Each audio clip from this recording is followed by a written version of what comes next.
Welcome to the Eclectic Gamers Podcast. Today is Sunday, December 20th, episode 261. I'm Tony. I'm Dennis. How are you doing, Tony? I'm not too bad. I'm getting ready for them there olds Christmas times. Oh, I guess I should clarify. It's the 21st. Is it the 21st? See, Yeah. it is the 21st. My gosh. This is what I get for writing the date down without actually looking. I think that happened on a prior episode. It has. But I don't correct those things normally, but I just realized, I wrote something down yesterday and I had to put down the 20th. So I was like, I thought the 20th already happened. No, I'm sure what it is I looked at It's because when you wrote the notes. Yeah. Because you worked on yours last night and I was very lazy and worked on mine this morning. Well, to be fair, most of my notes were written because I write notes during in the 2 weeks between when I catch something. I've got a OneNote file that's not part of the podcast OneNote because I just throw notes into it. It'll have 3 times as much stuff as I actually talk about in it. And then on the Saturday before we record, I curate down to just the things I want to talk about. Because otherwise, just anytime I see something, I just copy and paste it and throw it into there. So a lot of times it's just links and stuff. So I know what I remember, because otherwise I don't remember nothing yet anymore. Yeah. I got a pen. An ink pen or? No, like a lapel pen. Okay.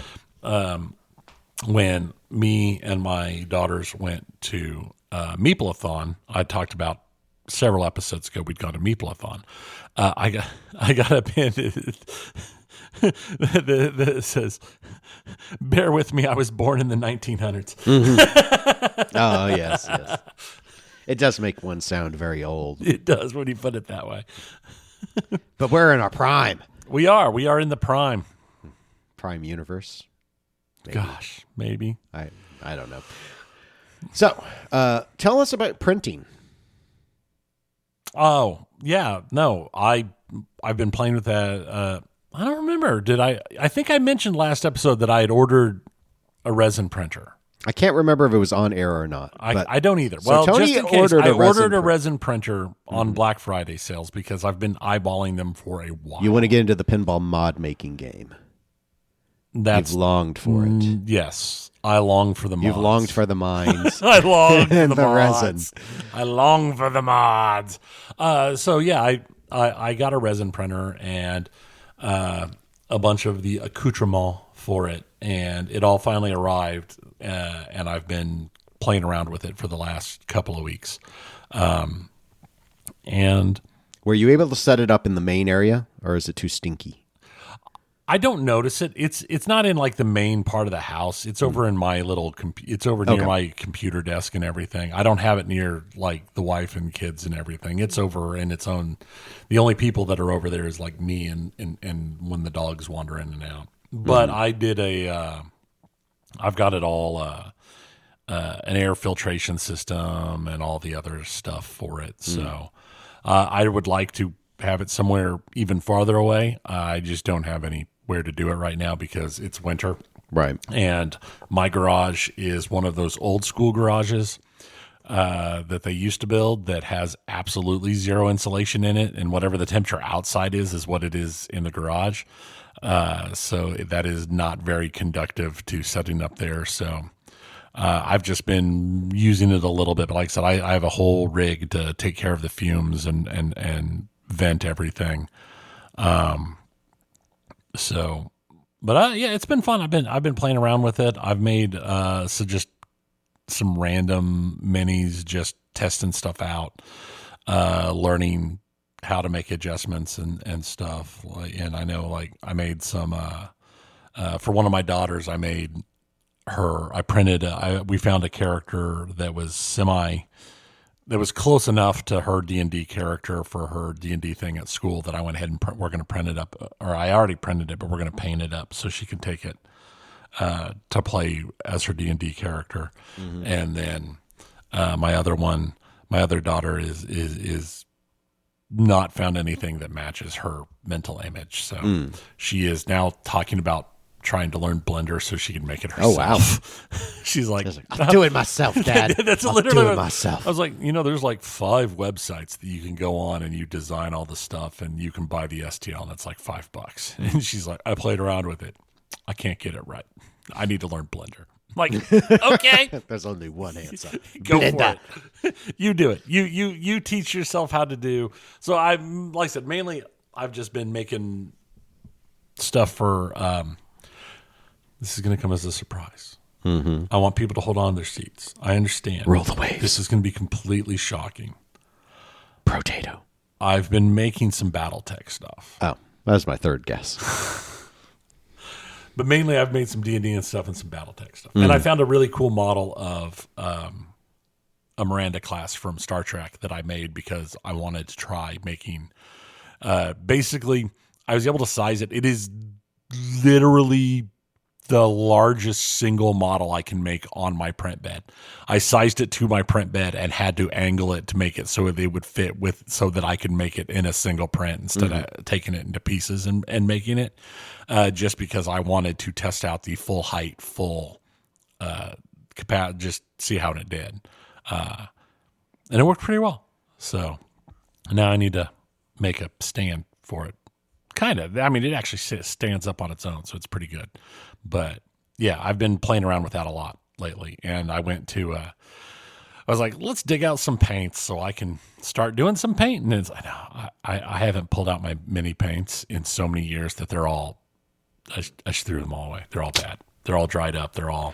Oh, no. It's because I haven't painted. It's probably been, I don't know, 5-6 years since I painted anything.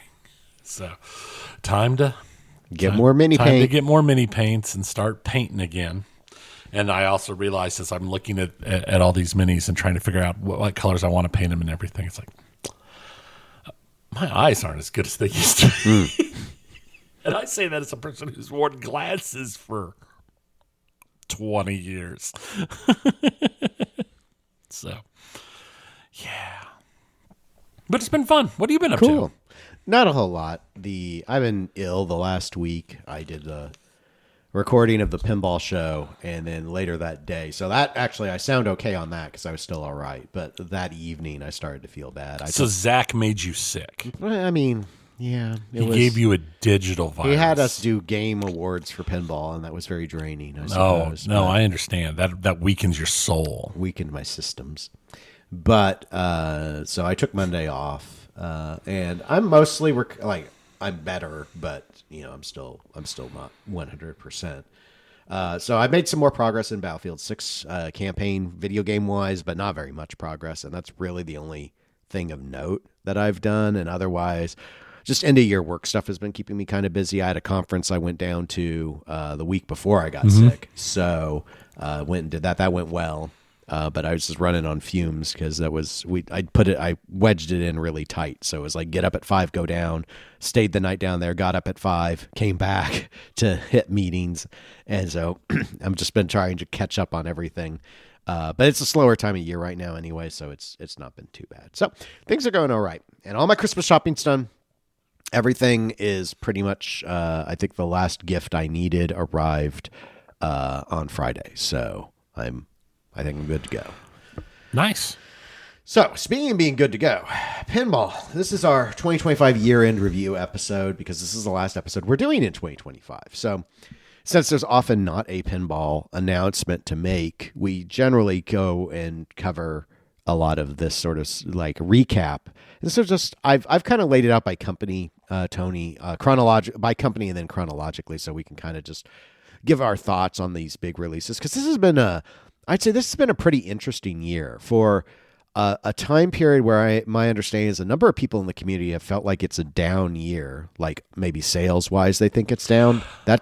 I can see that just because that seems to be the overall feel of generally everything. I know, and I didn't include these notes, but I did for the video game segment, but I know, compared to 2 years ago, hardware sales are half compared to 2 years ago. Even with, and that's with the numbers buoyed by the very good launch of the Switch 2. The numbers are half of what they were a couple of years ago, and I've heard that just straight up video game sales are down 30+%. Yeah, I understand where the narrative may come from because of the general economic unease that exists in general. Plus, things like tariffs and retaliatory tariffs have had impacts on foreign markets purchasing pinball machines.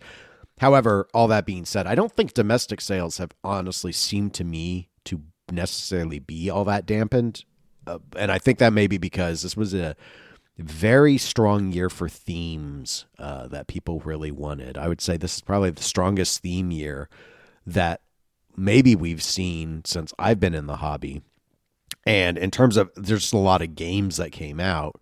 I mean, it was a couple of years ago where we had that. You remember that March surge when GTF and Scooby and all that, like just like Texas Pinball Festivals. Oh yeah, it was overwhelming. Yeah, this year I think there were even more games that came out. They didn't all come out in the same month, which helped.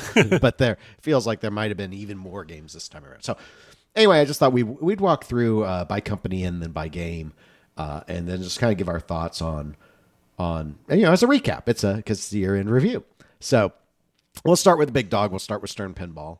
Of course, the first game of the year that people really got to experience was the first one they put out, which was Dungeons and Dragons: The Tyrant's Eye.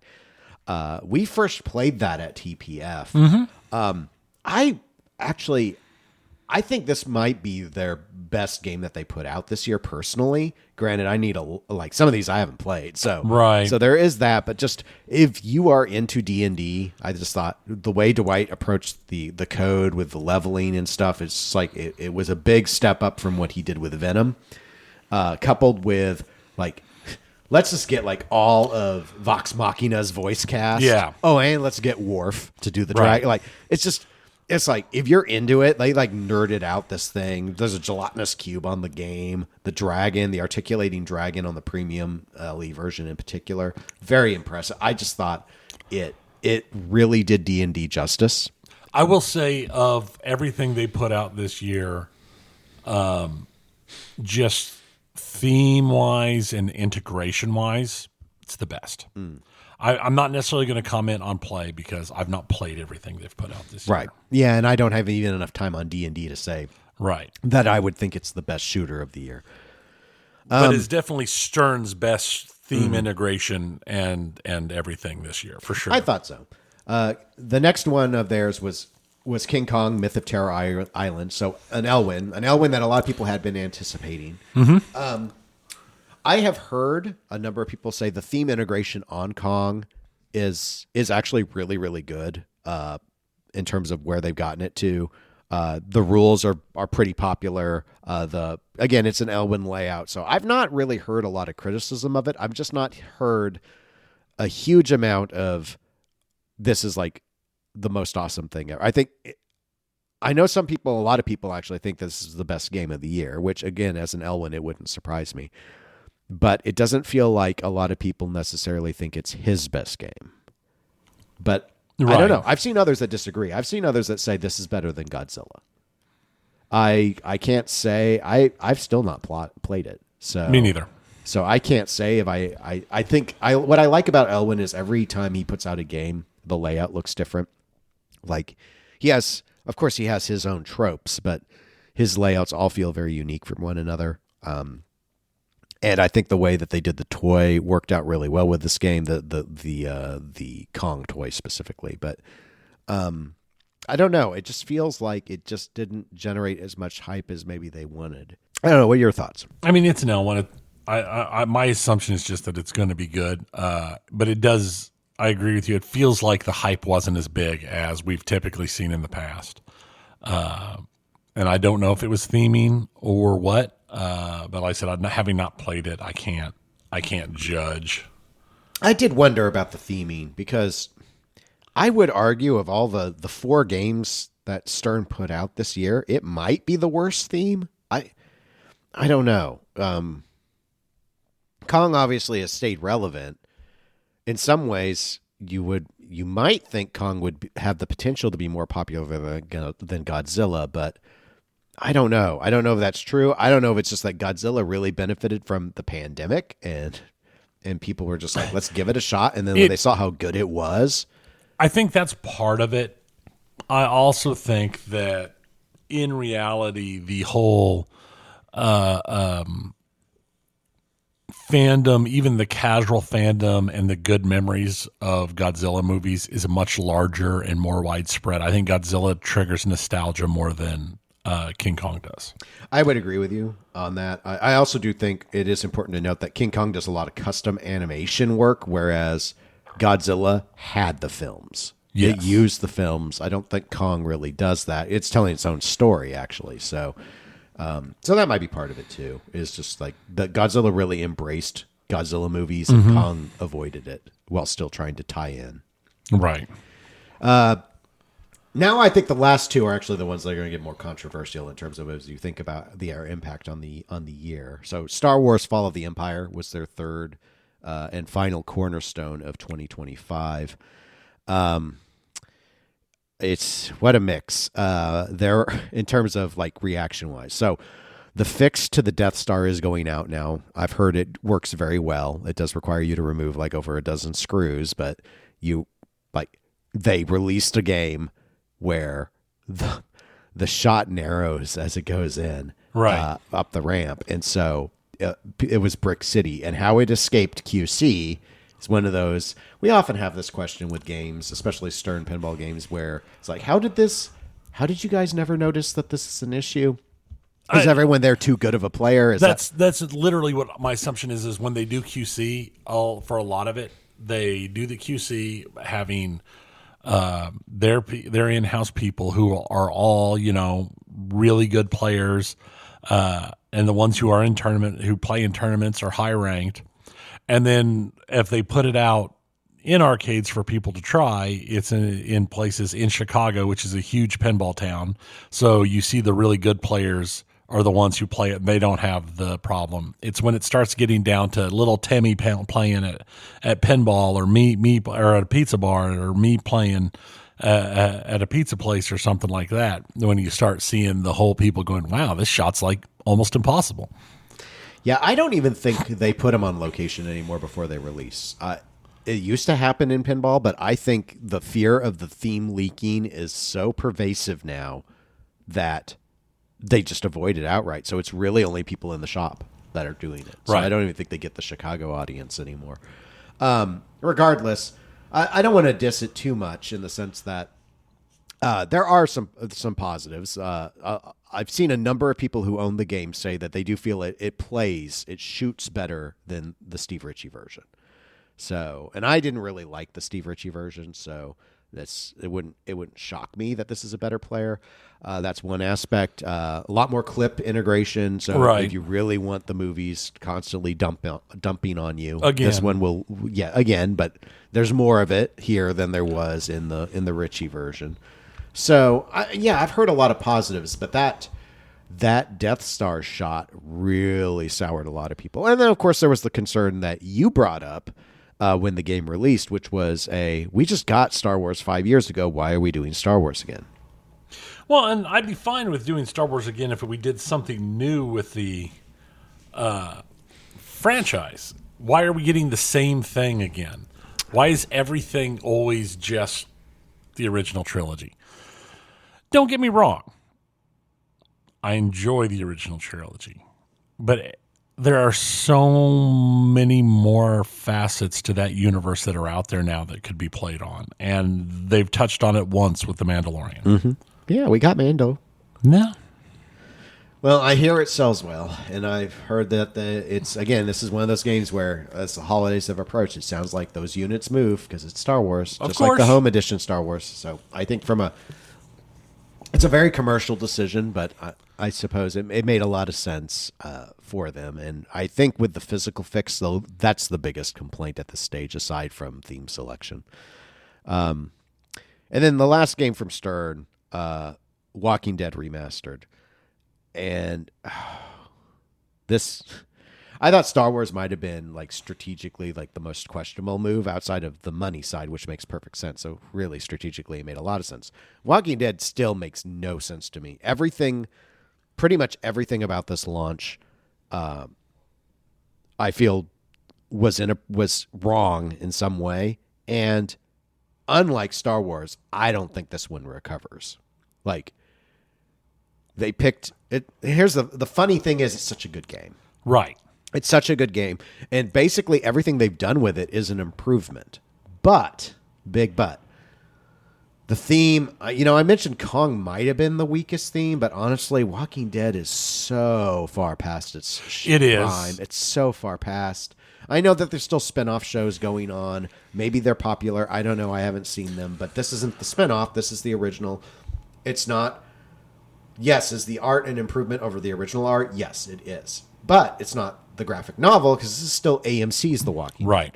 Right. Great. They got the voice cast. Awesome. But for a remaster, when Metallica Remaster came out, they were able to point to these new modes that got added on top of Lyman's code. Walking Dead didn't have that yet. It will, but they don't have it. Then they weren't showing the screen. And then you find out it's not actually clips from the show. It's kind of like stylized, like AI-ified drawn versions of it because they needed to, for whatever reason, they couldn't use the clips of the show, or they chose not to use the clips of the show. I think they couldn't because I don't know why you would do this otherwise. It's just like, why revisit this theme this late in its life cycle and it's not ready to come out? The code's not ready. They couldn't show everything. There were placeholders. It's like the back to the old bad days of stuff getting rushed. And but it's a remaster. Why'd they have to rush it? I don't understand. My guess is that it's one of two things. It's either they wanted to get one more thing out this year, or it was once again falling under, maybe they grabbed a shorter licensing deal for doing the remaster and kicking it out. So they were trying to work within a time crunch. I could see that. That does make a lot of sense, actually, and I hadn't thought about that. I still don't know why they picked this license. I don't know. I don't know. This game never did well for them. Right. I mean, it's a great game. I love The Walking Dead. I really do. But the decision to have this be a game that came back, I thought was kind of strange. Mm. So anyway, that's Stern Pinball's kind of recap for 2025. We'll go ahead and touch on all of the kind of the overall landscape after we get through all of them. But let's jump to Multimorphic next. Mm-hmm. So they had one big release this year. That was Portal. Correct. I don't hear it discussed as much now that we're late in the year, but not surprising because there's always a recency bias, I think, in discussions. But this was so hype at TPF. I still think Portal is what won TPF. In my mind, that's what the crowds liked. Yes, D&D maybe overall impressed me the most, but Portal was really good. It looked good. The way they went ahead and got shots lower on the playfield. Okay, yeah, a little. There was a lot of rattling and stuff in terms of how they had to accomplish it, but they did accomplish it, and it did shoot. It didn't shoot bad; it shot. And the theme integration was top notch. Yeah. So I thought that I think people might easily lose sight of it, but Portal actually was super impressive for a lot of folks. It took a while. I think they're shipping them now, but there was a big lag between making TPF. I think was really smart for them, so that if they had to quote unquote rush to get models to TPF, in their instance, unlike The Walking Dead, I think this was smart, right? Because people need to get their hands on Multimorphic, I think, to be able to decide whether or not they want to buy a P3, but I don't know. Overall, I just thought this was a really strong offering from them. It is. I felt it was stronger in almost every way than the Princess Bride was. I think Portal's the best thing they've put out on Multimorphic of their major releases.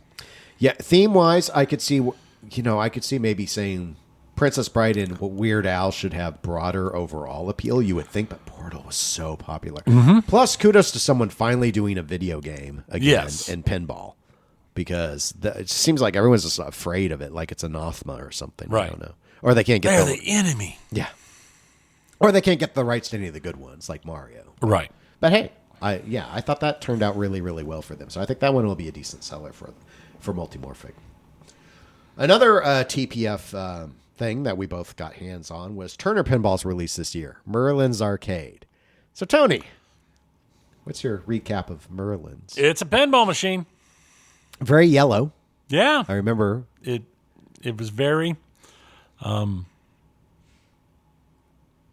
didn't like it. It was a game we played. I didn't like it. I wished I did because it's an 8-ball deluxe style layout. And It yeah. And so much about it I thought should appeal to me, but the sum of its parts just doesn't appeal. No, it wasn't. It was the definition of nothing special. Yeah, I thought the idea of the rules was clever. The animations are nice. The play field is my problem. The things like the foosball shot are just like they're clunky. Like it's. I get it for the theme immersion, but they just create a clunk factor to the game that makes it. The EBD layout is really hard as it is, so it just didn't resonate with me. Not nearly as much as Ninja Eclipse did. I thought Ninja Eclipse was a lot more interesting of a game than their take on Merlin's Arcade. But it is fun. Like I just didn't like it. It's a fun idea. I should say. I didn't have fun playing it. If that makes sense. As I recall, I think that's the one where I actually had the best score on. You probably had the best score on a number of our games, if I remember. Well, no. The specifics, I remember, I'd have to look back. I remember because we were playing it. It wasn't just the two of us. There was a bunch of us. Mm-hmm. And it was, I had a surprisingly good score, as I recall. I think we played that with Joel and Travis. Yeah. But it was definitely not. Maybe. I mean, here's the thing. What's the thing? It could have been worse. It wasn't barbecue from the year before. No. This is a competent pinball machine. It just didn't work. I didn't like it. It worked, though, unlike barbecue, which constantly didn't work. Oh my god, barbecue! I didn't tell you. This is an aside. So Zach, my co-host on the pinball show, who got you sick? He got me sick. Well, for Christmas, I asked him what he wanted. And he said he wanted some barbecue stuff. Like he was like, can I just like some Kansas City barbecue stuff? So I sent him Joe's. Yeah. It's like the meats of Joe's. Right. So I mean, if you're going to pick a place, it's all right. But yeah, well, that's my favorite. But when he said that to me, what he mentioned to me is he goes, I guess that sounds kind of silly. And I told him, barbecue is never silly unless it's a pinball machine. So I sent him the barbecue, but then I also sent him, I had AI schlock up a pillow design, and I sent him a custom pillow with shows like a barbecue grill and a pinball machine of barbecue with barbecue theming on it. Then it just says in like a old lady font, barbecue is never silly unless it's a pinball machine. So now he has a little throw pillow he can put on his couch to remind him of the truth of it. That's funny. So anyway, I thought I was clever. But yes, no, Merlin's is no barbecue. Another thing that's no barbecue is Barrels of Fun. They actually put out 2 games this year. They did, and that's impressive when you look at the game count put out by some of the other companies in here. And they're a newer company. Labyrinth was their only game. Right. Dune. That's the first one. Mm-hmm. That game has legs. Like unlike the Worms. I was going to make a worm joke, but I figured you might make it, and you did. There were some issues, though. They weren't able to launch the game in time for TPF. Right. Which I think, in their instance, kind of hurt them. But they wanted to get it out in front of JJP's game, I think. Or at least they did. Mm-hmm. But it came out with pretty bare-bones code. Very cool design, really cool worm mech. Lighting system, really impressive because it does a day-night cycle. Since the launch, so I think they had a pretty rocky launch, and I don't think the sales were where they wanted it to be. But since they launched their second game, they had already gotten the code updated quite a bit, well before then. That helped a lot from what I had heard from people who owned it.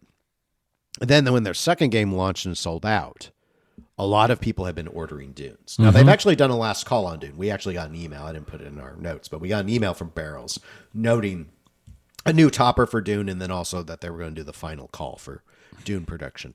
Now, I haven't played Dune yet, but theme-wise, I thought this was a really strong get. It is. That is a really strong get.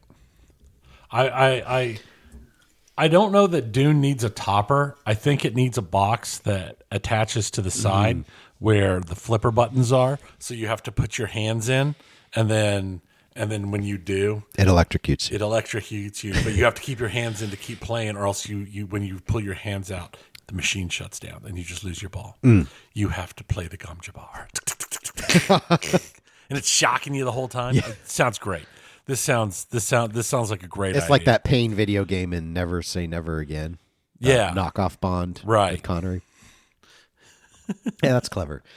This one I think should have gotten more attention than it did. And that it's gotten popular in the wake of Winchester, I think, has helped things. Right.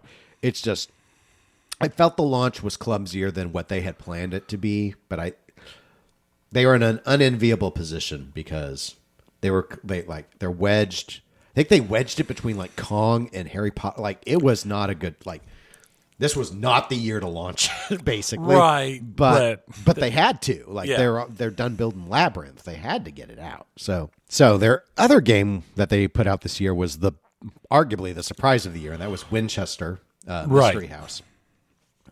Weird theme choice. Carl D'Angelo, famed streamer, first design produced, sold out super quick. Like within a day and a half, they were all gone. And I've heard after it sold out, Dune started to sell. So I don't know. It's weird to me. I don't know. If I'd never heard of the Mystery House. Nor have I. But I don't know. It had legs somehow. Yeah, I think it's really Carl. Yeah. And given that we're talking just over 500 units made, that people just turned to it. And they're like, if I have to get it. I've heard since then, not a lot of people have gotten experience with it, but that the sound's really good. The rules are good. And like Elwyn, he's kind of overseeing the rules here too. The toys are, again, Barrels of Fun is known for their theme immersion. And so it just feels like a haunted house. And so people who might not really be into Winchester, but are into the idea of haunted mansions as a theme, which has been done in pinball before. Right. Like that really clicked. Now on the Dune sales, I don't know if this is a bunch of people that got Winchester and then decided, holy crap, I like what Barrels is doing, and they bought a Dune, or it was, dang, I didn't get Winchester. I guess I'll settle for Dune. I know I made that sound kind of mean, but it's like, well, maybe I'll get close on the experience. You'll get the Lamborghini. I guess I'll get a Ferrari. Well, yeah. Or Ferraris, I hear, are hard to buy, so maybe you get a Porsche instead. Oh man, it's the Taurus of supercars. Poor Porsche. I actually like their shapes a lot more than Lamborghinis and Ferraris are pretty nice, but I don't know. That's big boy money. I'm a simple worker. Yeah. Simple working man. They do have an interesting design lineage that they've actually sustained the looks of for a while. All right, JJP, when released this year, Tony? Harry Potter. Everyone likes Harry Potter, except those that don't, of which there are apparently a lot. Yeah. But the biggest license maybe in the history of pinball next to Star Wars. I think people would argue that. Yeah, I think that's a safe call. And the joy that it all brings to people's homes, pretty high. A lot of people have reported. I haven't played this. Nope. A lot of people report it's either JJP's best playing game, or some people think it's beneath Elton John, but close. That's pretty high praise. Elton John is a great solid game. The controversy, there were several involving this title. First and foremost, of course, was the Derpy Dragon, as people have referred to it, the AI dragon. They gave it like a third eye. And then the analysis that there was AI used extensively throughout the playfield art package in particular. But the You might remember the name of them. The people that do the like book art, the Lumi Numi Loco Moco. I don't remember. Yeah. Yeah. That not their art on the CEs. Which have done very well sales-wise for JJP because they didn't cap the CE count. It's time limited, which I think for them was a very smart move for this game. It was the better art package. Launch, another bad launch, though. This was a drip feed launch. Like, when Kong came out, you have, like, people from Jersey Jack saying, Harry Potter, it's coming. The dragons, they're coming. It's like, what is this? Game of Thrones? That was real bad with the whole, save your money. Harry Potter's coming. It'll be here soon. We promise. I got $1. You want $1? It was so tacky. So tacky. That whole, up until the official day of the launch, like every step they did on this was just like, why are you doing this? They even cut their legs out from under Avatar. Because Avatar that was their prior game. It was at TPF. That was the first chance a lot of people had played Avatar, us included. Yeah. But even there, they were like, yeah, save your money. Save your money. Potter's coming. And I'm like, you got a little kung fu knife guy on the sling over here looking all sad because you're busy slinging a wizard that's going to sell the game himself. You're slinging the wizard. But people love the game. So ultimately, it was a big hit. It could have been a lot worse of a game and still sold really well. But by all accounts, it's a very good game. The Stairway Mech, extremely popular. I want to play it. It looks like a lot of fun. So, I overall, launch aside, JJP recovered just fine from all of it. So that worked out. And their second game this year. Oh, that's right. No, there was no second game. Nor should there be, though. They're like production.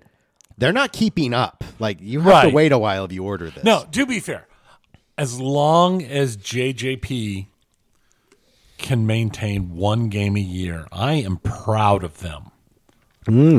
Pride. I'm proud of them if they can maintain one game a year, because that's not something they've been able to do over the long haul. Yes, but they do make it some statements that then they don't really follow through on. Like, oh yeah, we're going to do 2 games a year. They did it once. Yeah, I guess maybe that counts enough. I mean, it's 1 game a year. That's all. 1 game.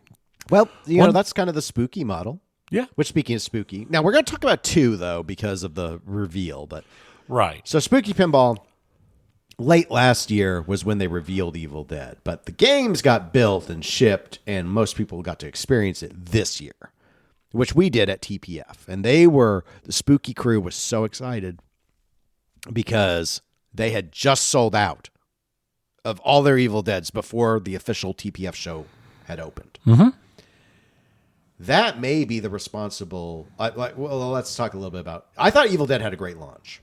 I know it didn't instantly sell out, but I thought that solid launch, trailers, featurette, all of that, like it was good, and it was good to play. Theme immersion was great. Yes, it was. Doesn't play like a wide body, but it is a wide.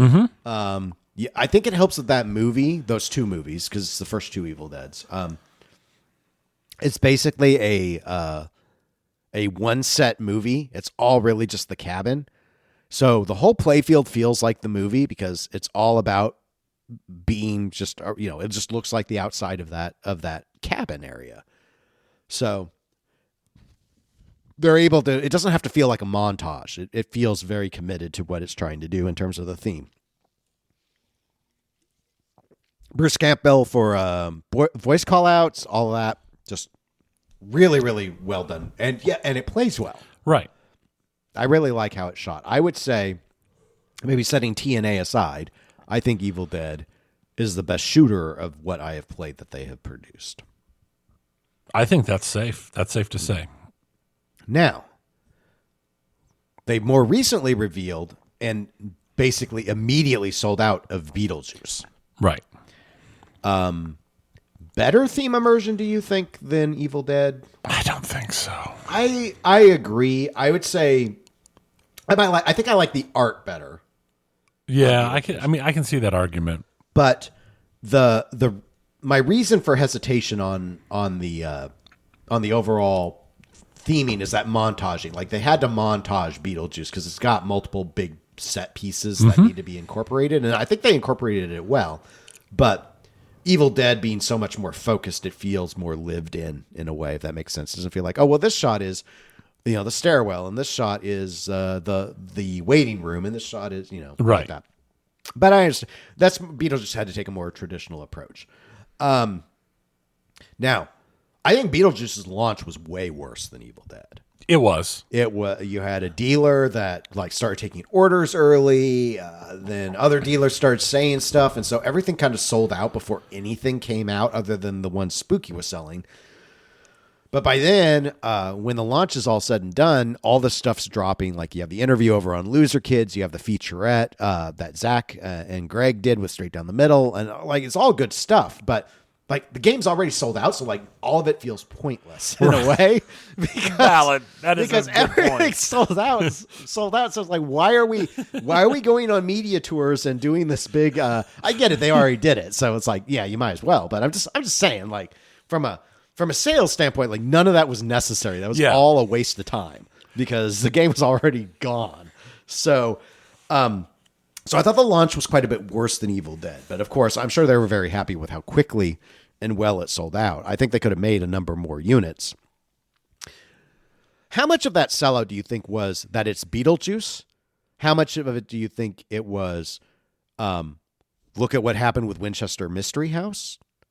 And or how much of it was Evil Dead did end up selling out pretty early in its production run, and so now it's kind of like, is Spooky back on the, oh crap, if we want a Spooky, we can't play it. We gotta buy it right away, or else we're not going to get a chance to buy it new. I'm sure it was probably a combination of them all, but I think the primary driving factor was going to be the nostalgia hit for Beetlejuice, especially since the second Beetlejuice movie had so recently come out and had kind of primed the pump for the nostalgia and the memory of Beetlejuice. Mm-hmm. I think that's probably what was the big driving. I think a lot of it, it's such a, yes, it's not Harry Potter, but the production count's a lot smaller for Spooky. Beetlejuice is probably, next to Potter, the best theme that was revealed this year. I think, broadly speaking. I don't know. Dune's pretty good too. Dune's pretty good. See, here's the thing. Star Wars is Star Wars, but I'm saying that right. Aside. But I mean, I don't know. I know there's this whole Beetlejuice has this whole cult following thing that is large enough that I don't know if it really even counts as a cult following. But for me, it's always been, it was Beetlejuice. Yeah. It's not, again, I have to, we talked about this a couple episodes ago. Mm-hmm. We both just don't have that tie to it. I liked it as a movie. I don't rewatch it. I don't seek it out. And that's true for most Tim Burton stuff for me. And here's the thing is, I think, honestly, when I think of Beetlejuice more often than not, I think about the animated series that had come out there in the 90s over the movie even.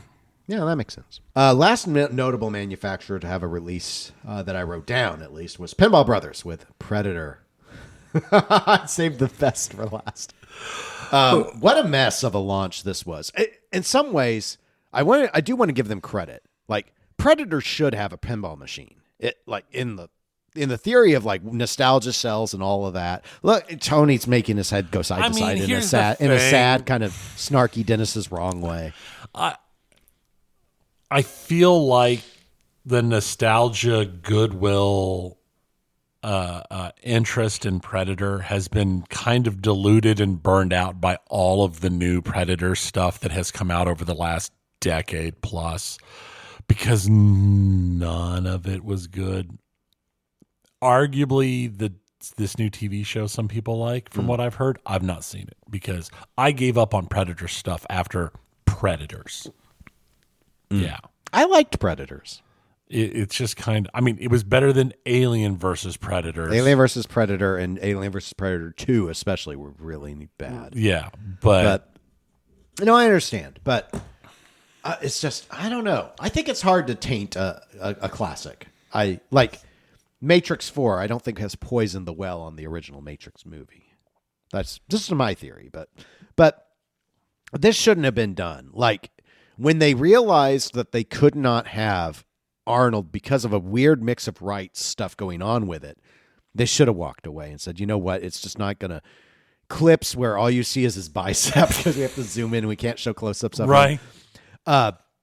Having to do a sound alike, and apparently their sound alike doesn't sound anything like him. It sounds like me doing it. Like this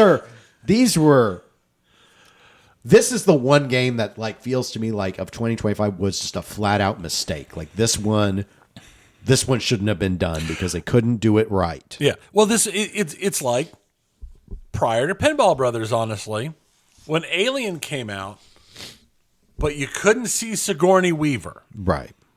It's the same feeling. Mm-hmm. It takes everything away. It does. At least there, though, they were able to. I mean, there were ensemble casts in those two films that, like, she wasn't like in the first Alien. You don't even know she's the main character originally. So they were able to obfuscate some stuff, I feel, and then ultimately they were able to get her in, right, and they put her in a whole lot and to solve the problem. But yes, it's. I mean, but not having Arnold Schwarzenegger in Predator, it's like making a Columbo game, but you don't get Peter Falk. Yeah. I mean, the only other thing that they could have done that would have been about the equivalent on Predator was to have Predator without the Predator. It's just killing commies in the jungle. That's all it is. It's just like he's the hunter of men. Who? We don't know who. Well, look. Soviets, get them! Just what? No, So overall, what? Just killing commies in the jungle. I mean, that's. I mean, let's be honest. They already put that game out. That was Raven. Oh yeah, that's true. Raven. You were just killing commies in the jungle. The 80s. So overall, 2025. I don't know. What are your thoughts? My big takeaway is this was like the year of the little guy. Like, yeah, Star Wars is a big license, but Stern, as much as I like it, D&D, Kong, Walking Dead, it's like, these aren't like A-list themes.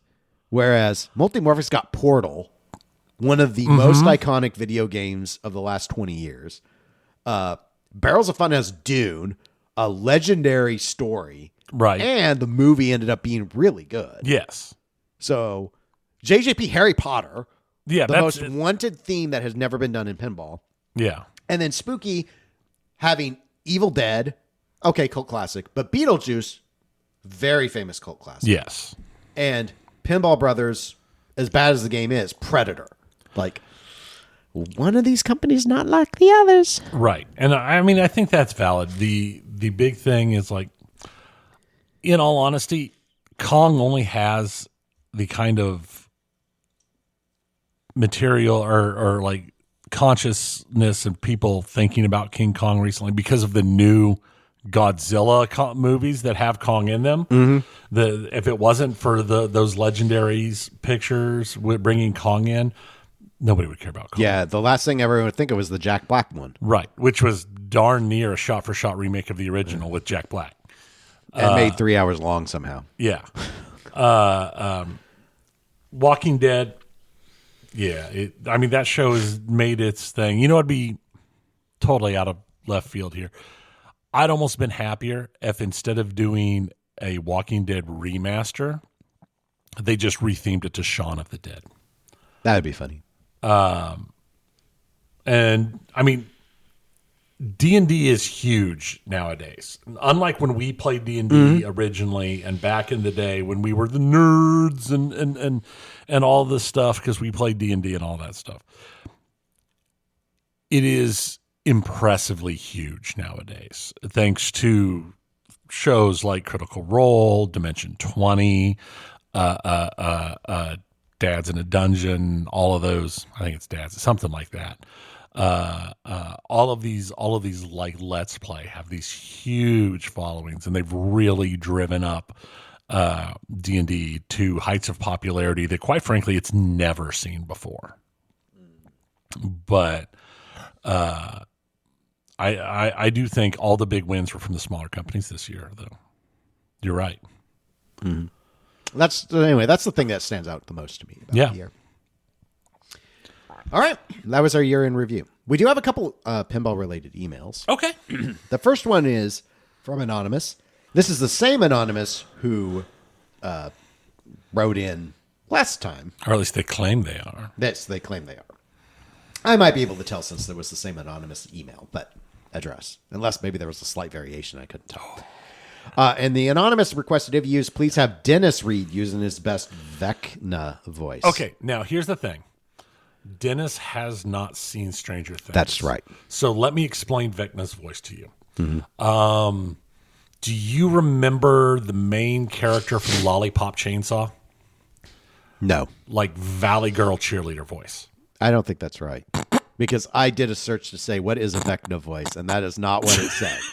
It basically was Orson Welles doing Galactus or whatever, or Ultra, whatever the Transformer that thing was. It was like a deep, low voice. Yes. The giant planet evil thing. Basically, I have to do something like really low. And I found a thing where the show, the cast of the show was all trying to do their impersonations of Vecna. Yeah. I mean, to be fair, that is correct. But you tried to trick me. I did because I thought it'd be hilarious. It would have been. Oh, pardon me. I thought it would be really funny. Okay. Well, I'm not going to do that version. Like, totally. So. I'm tempted now. Now, that'll probably come in the next request, though. So. I'll try and do an actual Vecna without actually knowing, because I didn't actually hear his voice. These were all just like really bad versions, so I'm basing my version off of other really bad versions. Keep my name out of your mouth. Yes, I'm anonymous. What do you think of Galaxy Quest for a pinball theme? While in the Upside Down using True Sight, I see this being made. I don't know what any of that meant except Galaxy Quest. But thank you, Anonymous, for writing it. Galaxy Quest would be an awesome pinball theme. I think it'd be great. By Gropthar's Hammer, by the Sons of Wutan. Warvon or something like that. Yes. You shall be avenged. What a savings. But here's the thing. There has to be an option to make all of the call-outs be in the Thermian language. Oh, you hold down the button like for Godzilla, but instead of going into Japanese, it goes in Thermian. Yeah. That was actually an option on the director's on the DVD. That's why I have the DVD. Yeah, you can listen to there is a Thermian language track. Yes, it's. I did not get all the way through listening to that version, but I did try it. I have one job. I'll do it. One job. It's stupid. But I'm going to do it. That's what it was. Oh yes, I actually reference this movie a lot. If there's a nondescript, like when I'm playing video games, and there's some monster this is a amorphous monster, I just call them Garignacs. Yeah. It's like, it's a Garignac. It's a little pig thing. It's a Garignac. If it's a rock, anything with a rock is a Garignac. Sigma in Overwatch is a part Garignac because he throws rocks. Right. So, it's just, Galaxy Quest is great. What a fun movie. Yeah. No, it's great. And here's the thing. Unlike Arnold Schwarzenegger, I bet you Tim Allen, you can get Tim Allen pretty cheap. You know, there's a story that I read about how they were filming a scene. I think it was one of the latter scenes where he's, explaining like to the Thermians or whatever about what they're actually actors and all that. Anyway, I guess Tim Allen got really emotional doing the takes and stuff, and he said he needed a moment. He needed to go to his trailer for a little bit because he didn't understand how he was feeling. And Alan Rickman said, "It's what we call acting." It's just like I guess this is the first experience you've had with this, but it's called acting. It actually feeling emotionally invested in the scene itself, right? Like, here you go. That's what it really is. I miss Alan Rickman. Oh.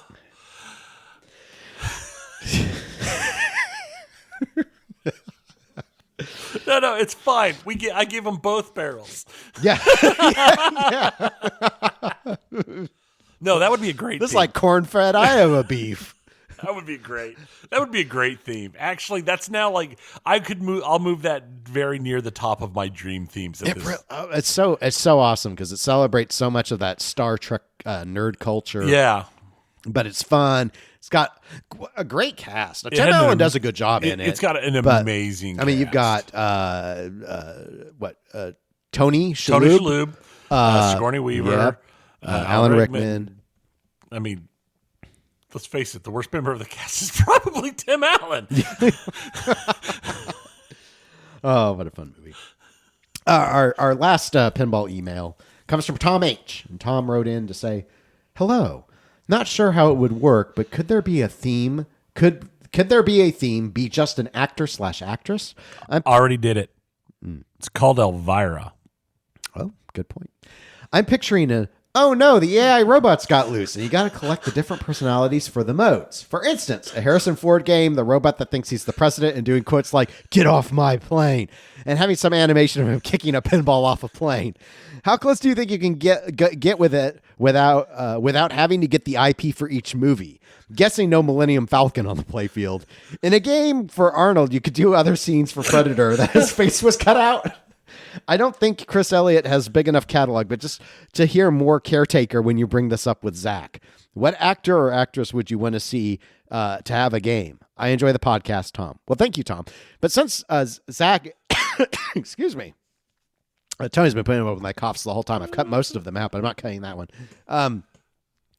So we had a Screaming Goat Patreon level member. We give them all nicknames. We had one who was the caretaker from Scary Movie 2 with Chris Elliott. Do you remember that? He's it's my tiny hand. That's my strong hand. It's my strong hand. That's right. So anyway, that's what he meant about that. But see, Tony knows the reference too, Tom. So it all works out. I think it was Ben Heck did one that I thought was brilliant with Bill Paxton. It was Bill Paxton Pinball, and it just did a bunch of his own movies. As long as you're doing like a spoof, you could get away, if you do it like your AI robot idea, Tom, I think spoofing it, you can actually get away with a lot of doing things similar without having the rights to do it. I'm thinking like Spaceball style here. This isn't 330, it's Dot Matrix. and that sort of thing. But what a fun idea. It's a super fun idea. Hear me out. Tom Selleck. The topper is a mustache. The topper is just a mustache. That's a requirement. There is a scene where Magnum P.I.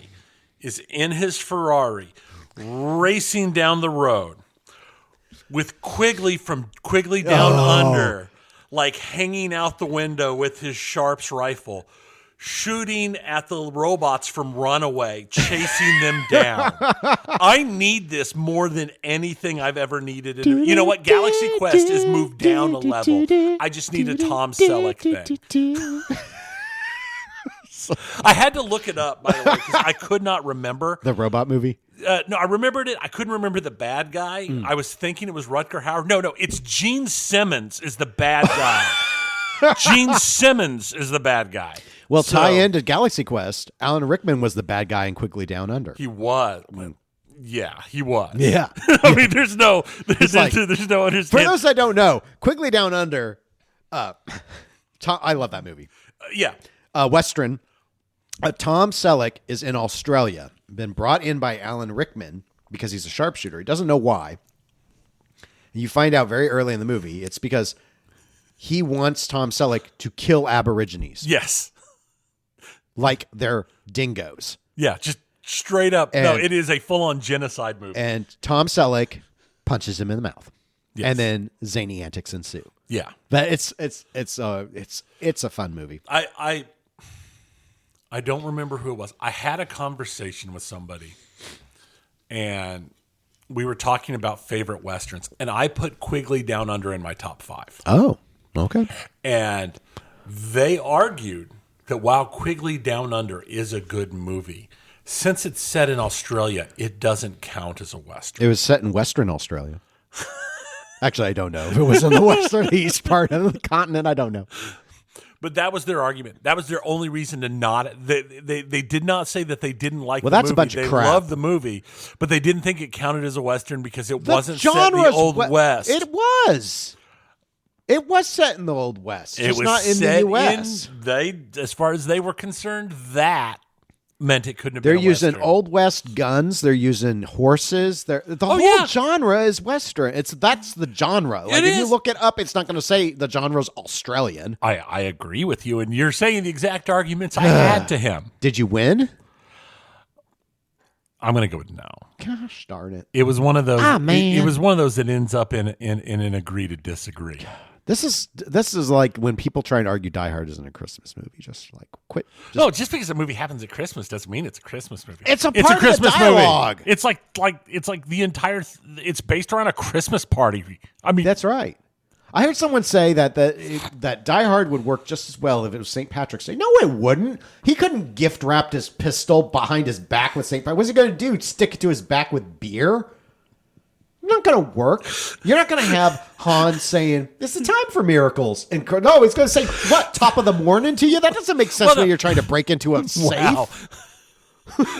Change the whole thing. So instead of German terrorists, it's IRA terrorists. Then it's that, what was that movie? Then it becomes the movie... Patriot Games. No, not Patriot Games. They're trying to assassinate the royals. The other one that was set in... Boston. Michael Collins. Yeah. No, not Michael Collins. Oh, the one with the bomber? The one with the bomber in Boston. With Harrison Ford? Yeah. Was it Harrison Ford? No, it was Jeff Bridges. Jeff Bridges, yeah. Jeff Bridges and Tommy Lee Jones. I don't remember the name of it, though. Yeah, but Blown Away? It might have been. Let me get... Here, this is great podcasting. We're about pinball, and we're talking about... Look, it's the end of year review. And we're talking about... they don't care. They've already turned it off. Jeff Bridges would also be a good actor to have a solo actor. My God, he's done so much He's done diversity. so much. Yes. So much. Including Westerns. Da, da, da, da. Now I have the Quigley music in my head.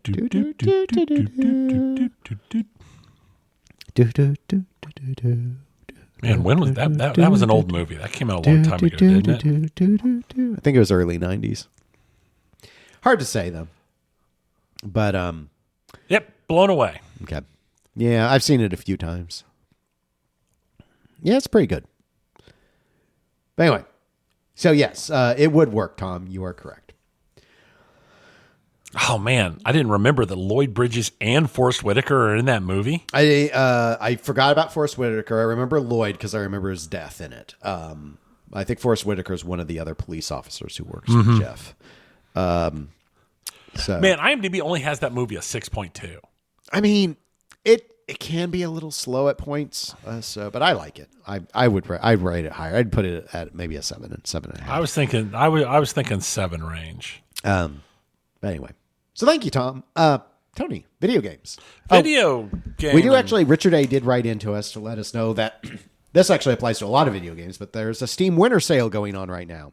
It runs through January 5th. And so if you are into virtual pinball and want to try some stuff out, there are some pretty significant discounts. Pinball FX and Pinball M have a lot of the table packs are 50 to 75% off. Zachary is doing some similar discounts. Also, he wanted to note there's a game. I guess it used to not be supported, and now they've done updates to it, but it's called Pinball Wicked. It's a pirate theme table. It's 40% off. It's, I guess, separate from those other regular, the main game stuff, but it's another one that he thinks is actually pretty decent. So, FYI, if you want Steam stuff, now is the time to buy Steam stuff. Steam stuff. So, what's going on with Sony and Tencent, Tony? We've talked about this multiple times this year. Yeah. A bunch. It's been kind of a big thing, and it's over. It's over. It's over. The case has been dismissed. They reached a confidential settlement over Light of Mothram, or however you said it. The report from the court is that all pending motions are withdrawn, and this action is hereby dismissed with prejudice. All parties shall bear their own fees and costs. Since it's confidential, obviously we don't know what the settlement was, but the game has been delisted from all store pages. Okay. But their website's still up and their Discord's still active. Okay. And with prejudice, so they can't bring the suit again. It's all settled. Yes. Forever. Okay. So. All right. So they lost. Tencent lost. Yeah. Okay. It was one of the things where in my mind, their lawyers went and looked at everything and then walked up to the bosses and the lawyers just go, settle. But we want to trust me. just settle. So they should be pleased that they don't have to pay Sony's legal fees. Yeah. So our video game year in the review is it's the Game Awards time. Yay! Did you Game watch Awards. it live like I did every time? I didn't. You never do. I never do. But I always You do. know what? We should talk about that for next year. We should talk about doing the Discord, doing voice chat on the Discord live while we watch. That's an interesting idea. So if anybody's interested in that, remind us like November next year. Yeah, you got to remind us. So we can remember that we wanted to try and do that. Because I mean, probably be willing to watch it live. Because I'll be honest, I watch it at like 2 times speed or 2.5 times speed because it takes forever, and I don't care about 90% of it. So, but. It was very popular this year. 171 million active views while streaming. We'll just hit the winners out real quick. Won't take long because we're not going to talk about half of the stuff because most of it's little tiny things. Yeah. We'll hit the big ones. So the big one is Claire Obscura. They had the most nominations going in, nominated for the most awards ever, 12. They won 9 of them. So... Is that the most that any game's won? Yes. Okay. So not only are they most nominated, the most won ever. They got the big one. They got Game of the Year. They got Best Narrative. They got Best Score, Best Art Direction, Game Direction, RPG, Independent Game, Debut Indie Game, Performance. So they did very good. It was a very good year for them, and they were all they were all dressed to the nines, like baguettes. Yes, they like put on the most stereotypical French clothes. They did. It was the most stereotypical, like French they were mime clothing. Yeah, it was weird. Yeah, it was. But they had fun. Some of the other big, none of which shouldn't be surprises for most of these. Hades 2 got Best Action Game. Silk Song got Best Action Adventure. Fatal Fury got Best Fighting Game. I thought that was kind of a surprise, honestly. But but it might have been the most legitimate one actually, because some of the way they do fighting game in the Game Awards, it is way broader than you would think. Yeah, it is. Final Fantasy Tactics got Best Strategy Game, which weirded me out because that's a remake, reimagining, whatever modernization of the original game. So I was surprised to see it get Best Tactics. Mario Kart World got Best Sports Racing Game. No shock there. Arc Raiders got Best Multiplayer. I remember there was a huge bit of argument that it should have been Game of the Year. That argument's probably wrong, quite frankly. That argument is wrong, in my opinion, but there is a surprisingly large number of people online who seem to think that if a game's not multiplayer, it shouldn't even be eligible for Game of the Year. Because obviously, if it's not good multiplayer, it's not a real game somehow. Strange. No Man's Sky got Best Ongoing. I think it's won that award like 3 times now. I'm more impressed that not only is it they're still pouring the time, the effort, and the energy into it, but it's actually gotten really good considering just how terrible the launch was. And then the Player's Choice Award went to Wuthering Waves, which is one of the gacha games. Yes. Because most of the games in the Player's Choice Awards were gacha games.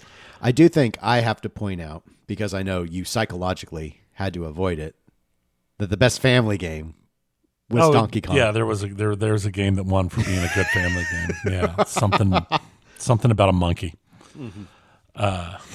Amy, bad gorilla. So yes, Congo won best family game. It was, I don't know what part it was. I think it was the giant stone paddles crushing the guy's head. It just made for it was the latest in satellite communications technology, which equals laser. Right. So, but people don't watch the Game Awards for the awards, Tony. They watch them for the announcements. The announcements are the important thing. I'm just going to get it out there right away. The most important announcement of the entire night: Ace Combat 8: Wings of Thief. I got to admit, when I saw the footage kick on, I was like, "Is this an Ace Combat game? Are we going to fly down the barrel of a giant gun?" We did not fly down the barrel of a giant gun, though that might be in the game. It could be in the game. It's Ace Combat. Yes. Here's the thing: is I love Ace Combat. I know you do. I love all of the Ace Combat games. They're all amazing. They're all great. There was a hint, like a tease thing, like a year and a half or 2 years ago, because in an interview, one of the staff at the USS Hornet Museum, USS Hornet, it's a Essex class aircraft carrier. It's the one that is closest of all the Essex that are in museum status, of which there are 1, 2, 3, 4. It's the one that's closest to the World War II standard. Okay. Compared to all the others. The others have had much, much larger upgrades over the years than Hornet ever had. And it's in Oakland. They in an interview in another thing, they mentioned that the Bandai Namco Ace Combat team had been there doing 3D scans of the entire ship, like 2 years ago. Okay, a year and a half, 2 years ago. So everybody was like, "Oh, are they making a new Ace Combat game?" But that was forever ago. Nobody ever said anything. In the trailer, that is very clearly they used the scans from Hornet to make an accurate representation of an Essex in the game. So, as a naval geek who likes to nerd out about that kind of stuff, I think that's awesome. Okay. So, other games, and you can throw in anything if I don't mention, Dennis, because there's too many to come. Your list was pretty comprehensive. Yeah. This honestly, my list is pretty comprehensive, but it's only the ones that caught my attention. Special. Tank Rat is a kind of a sci-fi tank game where you're like an AI robot salvaging and building tanks. I've actually watched a streamer that I watch was given a development portion of it to try out like 6 months ago and stream. And it looked neat. It looked really neat then. So seeing that it's coming along and coming up for release, I think is interesting. It seems like it's the kind of game I would enjoy. Also, there was the one for Bradley the Badger. That was just weird. It was one of the most crack-induced, like fever dream trailers I've seen since maybe Conker's Bad Fur Day. Yeah. With the whole, it's a badger and it's jumping genres and now it's live action. It was weird. Yes. I honestly have no idea what this game is going to be other than a platformer, which means I'm not going to play it because I don't. You don't platform. I don't have the skills to platform anymore. I tried to. I downloaded the a number of years ago. I got on a sale the collection of all of the Mega Man games. No, those are pretty hard. I don't have it anymore. I don't have it. I can't. There were 2 Star Wars games come out or announced. Star Wars: Fate of the Old Republic. Photor. Huge cheer from the crowd. Yes, because Knights of the Old Republic was huge. Here's the interesting thing to me. The studio behind it, Argonaut Studios, was founded in July. Yeah, so this is way out there. This is way out there. I mean, this is going to be like 2030. Yeah. Yeah, there's no way that it's any sooner than that. And we didn't see any gameplay. No, it was just a cinematic. So I was surprised for them to have announced, especially because they have a real bad habit of announcing Star Wars titles that never, ever come to fruition. And this could be one of those. But it is, the studio was founded by Casey Hudson, the former BioWare GM. And BioWare has always had a good reputation for this style of game. The other one was Star Wars Galactic Racers because somehow pod racing has returned. Now that's what I call pod racing. Because that's what we've all been clamoring for. Yes. Is hopefully they have a Star Wars pod racing. I hope they have a cow you can play as. Last episode, we talked about the weird statue that had appeared in the desert. Oh, God, that's true. Oh, man. I mean, this... I don't even know what to say. This trailer probably should have had a trigger warning. before it happened. Maybe it did have a trigger warning and I just didn't see it because I didn't watch it live. But the trailer for Divinity, the new game from Larian Studios, who did Baldur's Gate 3, wow. That was some straight up like torture porn. Mm-hmm. Yeah. With some actual porn mixed in. Yep. So it's like an orgy going on, a person being burned alive. Yeah.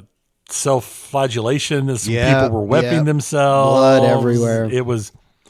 That was a trailer. Mm-hmm. That was definitely something. We'll see. I don't know. It had like live action stuff where it had like people come down into the audience dressed up as like peasants and then like get ripped up into the air. On like, I forgot about that. I mean, it was a whole thing. Yep. So we'll see. I don't know. I know that it was very much. I felt like I was watching a trailer for a Saw movie. It was just so violent. Other ones that caught my eye is Matthew McConaughey's movie, game Exodus. All right. Yeah, it's. I literally have it written down as it's a Matthew McConaughey thing. Now, I have read that this game will deal with time dilation, which I mean that's something that most sci-fi games don't touch on. Mm-hmm. So, depending upon how it's done, that could be interesting. That game's also from Wizards of the Coast. The second game announced also from Wizards of the Coast is Warlock Dungeons and Dragons game. It was just cinematics. We know nothing about it. We're not going to see gameplay reveal until next summer, and the game itself's not slated to come out till 2027. But I put it down because, you get to play as everybody's favorite edgelord class, a warlock, and they used Tool as the soundtrack, and it was great. It threw me right back to 96 when I saw them in concert. I'm just like, okay. So Tool is what got you on board. That's what got me on board. Okay. Yeah. Well, I mean, I have rolled a couple of warlocks in my day. Yes. But Control Resonant, which is the new Control game. Yep. I'll admit, it looked good. Yes. It looked really good. I liked Control. I don't like it as much as Alan Wake, but I did like Control. Yeah. I thought the trailer looked really fun. So we'll see how that ends up going. And then Gang of Dragon, which is we've got Yakuza at home. Yeah. Yes. Yes. I kept seeing it. I was like, the studio wasn't Yakuza studio. So I'm like, this looks like Yakuza, but I know it's not because it's not the studio. The main developer is a Yakuza developer who left. Okay. So it's we've got Yakuza at home. Okay.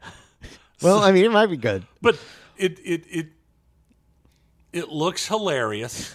And it feels like a game that I kind of want to put it on. I just want to read the story and watch it like a movie. Just because the trailer starts out with the main character just like sitting at the bar, ignoring people pointing guns at him and talking on a flip phone until he just destroys everybody. Yes. It's like, okay. I saw somebody online had said, how did they put it? It's like Yakuza if you were Bruce Wayne. So, we saw the trailer for the Street Fighter movie. Yes. Now live, this was painful because we had to wait for them to basically bring the entire cast out on stage. It was like, guys. What? Though they had a really good dig at Mortal Kombat, which was the only funny part. I mean, if the trailer embraced the camp of the old Street Fighter games so much that they tried too hard, it's just going to be terrible. It's not going to be like the Raul Julia, Jean-Claude Van Damme's Street Fighter, where it's so bad but enjoyable because of it. This feels like they tried too hard. It's just going to be bad. Yeah, I'm not I'm not looking forward to it. No, I'm not going to. I'm not going to see it in theater. That's for sure. Well, yeah, but when it's Prime, that one's going on. They announced Total War Warhammer 40K. Yeah. I never thought a Total War 40K game would happen. I mean, there's been 3 Total War Warhammer games, but they're all based around Warhammer Fantasy because that makes sense. Right. 40K being, like galaxy spanning giant thing. I never thought it would translate into the Total War setting very well. And I don't know that it did, but they definitely are doing it. And I can guarantee you it's going to be enormously well selling. Because the Total War Warhammer games are already the best selling Total War games by a lot. Okay. So, Resident Evil decided to bring Leon back. You got to bring him back. Got to bring him back. Everybody's favorite character. He doesn't punch boulders. I never respected him quite as much as Chris. High Guard was announced. Yes. And it was like the last trailer for some reason. It is another party or PvP raid game because we need more. We need more PvP raid games. The main character who was like seen front and center of the trailer through most of it looked as bored as I felt watching the trailer. I just expected so much more from the creators of Titanfall. Yeah. And maybe the gameplay will be there. And maybe it'll be there. Maybe it's just that there's so many. It's like over summer when everything was just other Souls-like. Yes. It's just, I've stopped caring about this type of game. And that's why you've turned to Donkey Kong now. It's your only joy to just be wait. found. Just wait until you see my game replay of the year. There's going to be all sorts of Kong in there. Yes. Rule the Bananas will be the number 1 game. Rule the Bananas. There was Pragmata, which was Escort Quest the game. Mm-hmm. Yep. It's like my very first thought. It's like, oh, look, somebody thought that Death Stranding. I'm walking around with a fetus. Yeah. Wasn't hard enough. So instead, I'm literally going to be walking around with like a 10-year-old girl hanging off my back for the entire game. Yep. But sometimes she'll do magic. Sometimes she does magic stuff. Sometimes. And yeah. I don't know. I'm sure it's probably a game that people will enjoy. Because escort quests are everyone's favorite. It does. Yeah, exactly. It did not seem like anything I would be interested in. But, and the last thing I've got down is the one that I think they should have closed with. Mega Man Dual Override. Because we need a new 2D side-scrolling Mega Man. Which you won't play because of the platform. Which I won't play because it's a platformer. But it still would have been a better ending than High Guard. Yeah, people were pretty hype about it. I'm pretty sure I'd have to be high to play High Guard at this point. So, that was all of that out of the Game Awards. Interesting thing with Clair Obscura winning 9 of the 12 awards they were nominated for. They also won Game of the Year at the Indie Game Awards and then had it stripped because of their use of AI. Robotech is back now. So because Clair Obscura used AI in the early game production, and apparently some of the AI stuff was still in at launch and was replaced in the first patch. Okay. So that made them ineligible for the Indie Awards. No word on if that's going to change, if they get all 9 awards stripped from them. That'd be huge news, wouldn't it? It would be. That ain't going to happen. No. There's no way Jeff is stripping it just because somebody used AI. Yeah. Jeff wouldn't strip the award if it came out that that the entire game was programmed by AI. Unless Kojima said it's bad, then maybe he would. Yeah, okay. That's a valid That's point. the one exception. He'll do whatever Kojima tells him Yes, to. basically. And then I'd close the night and the year following up on the big story we've been following again for a couple months is the Rockstar's controversial Union busting terminations. This has moved up to the point where the Prime Minister of the UK has now commented on it. and it has called the terminations deeply concerning and is having his staff look into it. So it's gone from going to having MPs look at it, local MPs talk about it in the House of Commons, to the Prime Minister is having people look into it. And I'm sure that's not going to hurt Rockstar in any way, shape, or form. No, they'll be fine. Rockstar put out another statement the day after that announcement, saying, and I quote, Rockstar Games took action against a small group of individuals across the UK and internationally who distributed and discussed confidential information, including specific game features from upcoming and unannounced titles, in a public forum in breach of company policy and their legal obligations. Claims that these dismissals were linked to union membership or activities are entirely false and misleading. Let me translate for you. Dear God, we weren't union busting. Please don't sanction us for union busting and violating the law. Mm-hmm.